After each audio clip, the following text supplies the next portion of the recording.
Alright, so I've been trying to get some Joule Thompson cooling. This is my cooler setup, and it's not very sophisticated, but it's somewhat elaborate, and that's kind of cool.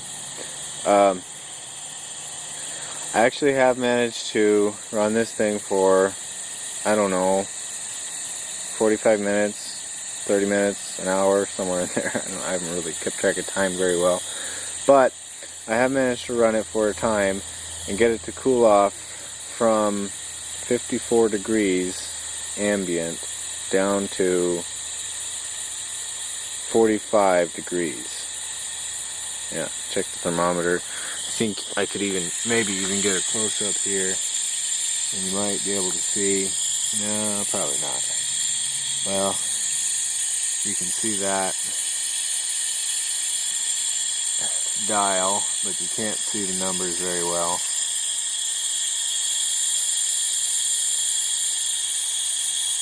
Anyway, been trying this for a while.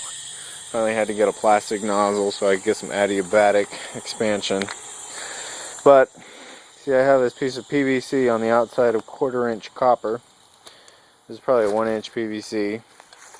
Then I have it going up to a 1.5-inch PVC.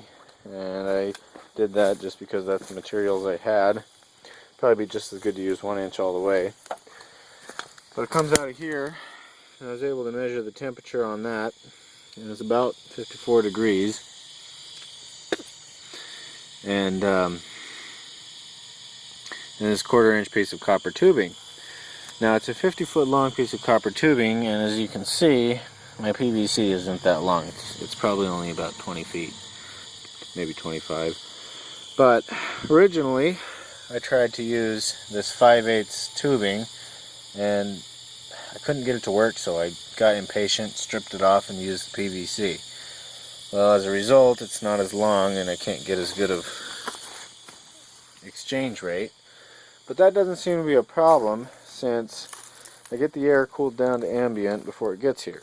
Now, these are the coils of copper tubing that are just, they still have the sheathing around them, so they're not completely exposed, but then I have a really long bunch of air hose coming from this compressor.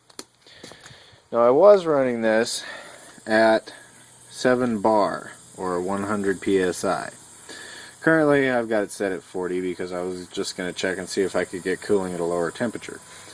Now, this pipe over here is hot on the compressor. It's cooled down a little bit, so it's not extremely hot, but up here is hotter. The tank is about ambient. Turned on.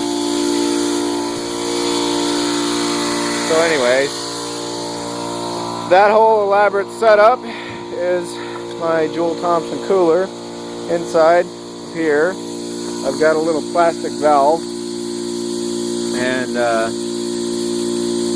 it seems to be able to do my expansion without too much of a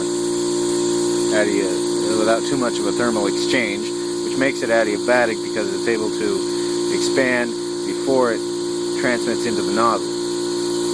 Anyway, looks like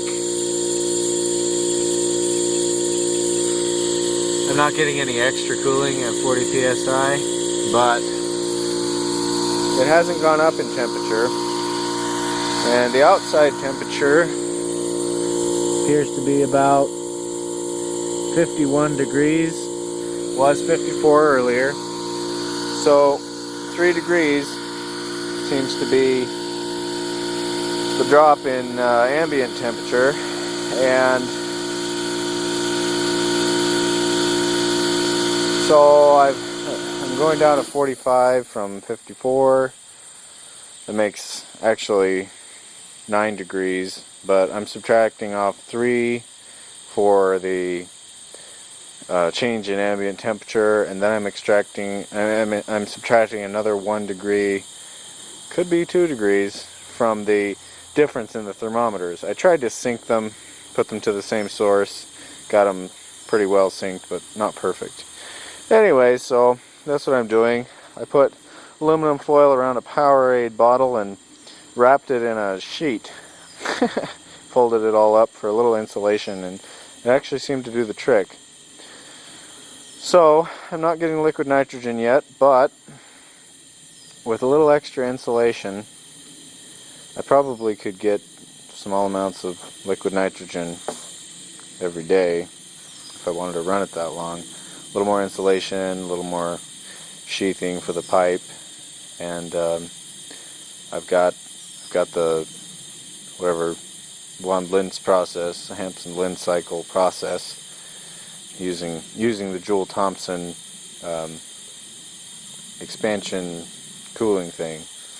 Anyway, it's been a pretty fun project, and